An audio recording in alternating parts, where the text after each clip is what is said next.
ವೀಕ್ಷಕರೇ ನಮಸ್ಕಾರ. Flash news Kannada ಸದೃಢ ಸಮಾಜ ನಿರ್ಮಾಣಕ್ಕಾಗಿ ನಾನು ಮಂಜುನಾಥ ಸ್ವಾಮಿ ಮನಿಮಠ. ರಾಣೆಬೆನ್ನೂರು ಭಾರತೀಯ ಜನತಾ ಪಕ್ಷದಲ್ಲಿ ಮನೆಯೊಂದು 3 ಬಾಗಿಲು. ಎಸ್ ವೀಕ್ಷಕರೇ, ಹಾಗಾದರೆ ಅದು ಏನು ಅಂತೀರಾ? ಒಮ್ಮೆ ಈ ಸ್ಟೋರಿ ನೋಡಿಬಿಡಿ. ರಾಣೆಬೆನ್ನೂರು ಭಾರತೀಯ ಜನತಾ ಪಕ್ಷದ ಯುವ ಮುಖಂಡರಾದ ಸಂತೋಷ್ ಕುಮಾರ್ ಪಾಟೀಲ್ ಅವರು ಭಾರತೀಯ ಜನತಾ ಪಕ್ಷದ ಕಚೇರಿಯಲ್ಲಿ ಪತ್ರಿಕಾಗೋಷ್ಠಿಯನ್ನು ಕರೆದಿದ್ದರು. ಅಪಾರ ಪ್ರಮಾಣದಲ್ಲಿ ಭಾರತೀಯ ಜನತಾ ಪಕ್ಷದ ಮುಖಂಡರು ಮತ್ತು ಸಂತೋಷ್ ಕುಮಾರ್ ಪಾಟೀಲ್ ಅವರ ಅಭಿಮಾನಿಗಳು ಮತ್ತು ಸಾಕಷ್ಟು ಪತ್ರಿಕಾ ಮಾಧ್ಯಮದ ಪತ್ರಕರ್ತರು ಪ್ರತಿನಿಧಿಗಳು ಕೂಡ ಆಗಮಿಸಿದ್ರು. ಆದರೆ ಬಿಜೆಪಿ ಕಚೇರಿಗೆ ಬೀಗ ಜಡಿದಿದ್ದು ಮಾತ್ರ ವಿಪರ್ಯಾಸದ ಸಂಗತಿಯಾಗಿತ್ತು. ಈ ಬಗ್ಗೆ ಮುಂಚಿತವಾಗಿಯೇ ಪಕ್ಷದ ವರಿಷ್ಠರಿಗೆ ಮಾಹಿತಿ ತಿಳಿಸಿದ್ದರೂ ಕೂಡ ಬೀಗ ತೆರೆಯದೇ ಇರುವುದು ಕೆಲ ಪಕ್ಷದ ಮುಖಂಡರನ್ನು ಮತ್ತು ಸಂತೋಷ್ ಕುಮಾರ್ ಪಾಟೀಲ್ ಅವರ ಅಭಿಮಾನಿಗಳನ್ನು ತೀವ್ರ ರೊಚ್ಚಿಗೆಬ್ಬಿಸಿತ್ತು. ಆದರೂ ಯಾವುದೇ ರೀತಿಯಿಂದ ವಿಚಲಿತರಾಗದ ಸಂತೋಷ್ ಕುಮಾರ್ ಪಾಟೀಲ್ ಅವರು ರೈತರ ಹಿತರಕ್ಷಣೆಯೇ ನನ್ನ ಮೊದಲ ಆದ್ಯತೆ ಎಂದರು. ಹಾಗಾದರೆ ಮಾಧ್ಯಮ ಗೋಷ್ಠಿ ಉದ್ದೇಶಿಸಿ ಅವರು ಏನು ಹೇಳಿದ್ದಾರೆ ನೀವೇ ಒಂದ್ಸಲ ಕೇಳಿಸ್ಕೊಂಡ್ಬಿಡಿ. ನಾವು ನೀವು 8 ದಿನದೊಳಗೆ ಪರಿಹಾರ ಕೊಡಲಿಲ್ಲ ಅಂದರೆ 8 ದಿನದಾಗ ನೀವು ಪರಿಹಾರ ಕೊಡಲಿಲ್ಲ ಅಂದರೆ ನಾವು ಸರ್ಕಾರದ ಪುಣ್ಯಾರಾಧನೆ ಮಾಡ್ತೇವೆ, ತಿಥಿ ಮಾಡ್ತೇವೆ. ಯಾಕಂದ್ರೆ ಕಷ್ಟ ಸುಖ ಕೇಳಲಾರ್ದ್ರೆ ಸತ್ತಿರ್ತಾರೆ ಅಂತ ತಿಳ್ಕೊಂತೀವಿ ಅಂತೇಳಿ ನಾವು ಪುಣ್ಯಾರಾಧನೆ ಮಾಡ್ತೀವಿ ಸರ್ಕಾರದ ಅಂತ ನಾವೆಲ್ಲ ಅನೌನ್ಸ್ ಮಾಡ್ತೀವಿ. ಆ ದಶೆಯಲ್ಲಿ ಶಾಸಕರು ಮತ್ತು ಜಿಲ್ಲಾಧಿಕಾರಿ ಮತ್ತು ಎಲ್ಲ ಇಲಾಖೆಯ ಮುಖ್ಯಸ್ಥರು ಎಲ್ಲ ಕಡೆ ತಾಲೂಕಿನಾದ್ಯಂತ ಹೋಗಿ ಸರ್ವೆ ಮಾಡಿ ನಾವು 30-31ನೇ ತಾರೀಕು ಒಳಗಾಗಿ ಪರಿಹಾರ ಕೊಡ್ತೀವಿ. ಆ ಪರಿಹಾರ ಪಡೆಯುವ ದಶೆಯಲ್ಲಿ ಈಗ ತಲೆ 7ನೇ ತಾರೀಕು ತಾಲೂಕಿನಾದ್ಯಂತ ಒಬ್ಬ ರೈತರಿಗೂ ₹1 ಹಣ ಇವತ್ತಿಗೆ ಸಂದಾಯ ಆಗಿದೆ. ಅದು ಆಗಿಲ್ಲ ಅನ್ನೋ ಕಾರಣಕ್ಕೆ ಮತ್ತು ಮುಂದೆ ಸರ್ಕಾರಕ್ಕೆ ಎಚ್ಚರಗೊಳಿಸ್ಬೇಕಲ್ಲ.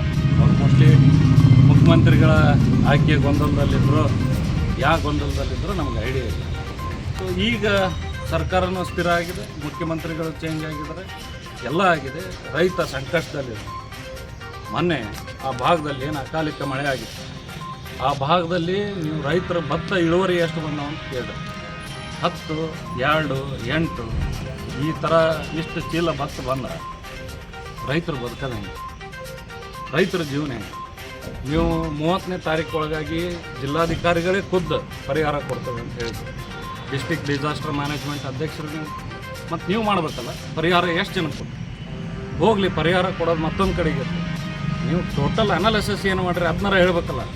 ಎಷ್ಟು ಪಾರ್ಷಿಯಲ್ ಡ್ಯಾಮೇಜ್ ಆಗಿದೆ, ಎಷ್ಟು ಕಂಪ್ಲೀಟ್ ಡ್ಯಾಮೇಜ್ ಆಗಿದೆ, ಎಷ್ಟು ಎಕರೆ ಪೂರ ಹಾಳಾಗಿದೆ, ಎಷ್ಟು ಎಕರೆ ಪಾರ್ಷಿಯಲಿ ಆಗಿದೆ, ಎಷ್ಟು ತೋಟಗಾರಿಕೆ ಬೆಳೆಗಳ ಹಾಳಾಗಿದೆ, ಎಷ್ಟು ಸಿರಿಕಲ್ಚರ್ ಬೆಳೆ ಹಾಳಾಗಿದೆ ಅನ್ನೋದನ್ನು ಹೇಳಬೇಕು ಸರ್ಕಾರ, ಅಥವಾ ಜಿಲ್ಲಾಧಿಕಾರಿಗಳ ಹೇಳಬೇಕು, ಅಥವಾ ಶಾಸಕರೇ ಹೇಳಬೇಕು. ಅವ್ರು ಯಾರೂ ಆ ದಶೆಯಲ್ಲಿ ಹೇಳೋ ಪ್ರಯತ್ನಗಳನ್ನು ಮಾಡ್ತಾಯಿಲ್ಲ. ಸೊ ನಾನು ತಮ್ಮ ಮುಖಾಂತರ ಆಗ್ರಹ ಮಾಡ್ತೇನೆ, ಈ ಕೂಡಲೇ ಪರಿಹಾರ ಕೊಡೋ ದಶೆಯಲ್ಲಿ ಫಸ್ಟು ಎಷ್ಟು ಹಾಳಾಗಿದೆ ಅನ್ನೋದನ್ನು ಡಿಕ್ಲೇರ್ ಮಾಡಿ. 2ನೇದ್ದು ಇಮಿಡಿಯೇಟಾಗಿ ನೀವು ಪರಿಹಾರ ಘೋಷಣೆ ಮಾಡಬೇಕು. ಇಲ್ಲ ಅಂದರೆ ನಮ್ಮ ರೈತರು ನಾವೇನು ಅವಾಗ ಆಗ್ರಹ ಮಾಡಿದ್ವಿ, 1 ಎಕರೆ ಭತ್ತಕ್ಕೆ 40,000, ಅಡಿಕೆಗೆ 1 ಲಕ್ಷ, ಸಿರಿಕಲ್ಚರಿಗೆ 80,000 ಈ ಥರ ಪರಿಹಾರ ನೀವು ಕೊಡ್ರಿ ಅಂತ ನಾವು ಕೇಳಿದ್ವಿ. ಅದೇ ಥರ ನೀವು ಪರಿಹಾರಗಳನ್ನು ಕೊಡ್ರಿ ಅಂತ ಮತ್ತೊಮ್ಮೆ ನಿಮಗೆ ಆಗ್ರಹ ಮಾಡ್ತಾಯಿದ್ದೇವೆ. ಸರ್ಕಾರ ಬದಲಾಗಿದೆ, ಮುಖ್ಯಮಂತ್ರಿ ಚೇಂಜ್ ಆಗಿದ್ದಾರೆ, ಎಲ್ಲ ಆಗಿ ಹೋಗಿದೆ. ಎಲ್ಲ ಆದ ಗಳಿಗೆಯಲ್ಲೂ ನೀವು ರೈತರಿಗೆ ಪರಿಹಾರ ಕೊಡಲಿಲ್ಲ ಅಂದರೆ ಏನು ಅರ್ಥ ಅನ್ನೋದನ್ನು ಜನ ನಿರ್ಧಾರ ಮಾಡ್ತಾರೆ. ಈಗ ಬಿತ್ತನೆ ಹಂಗಾಮು ಇದೆ.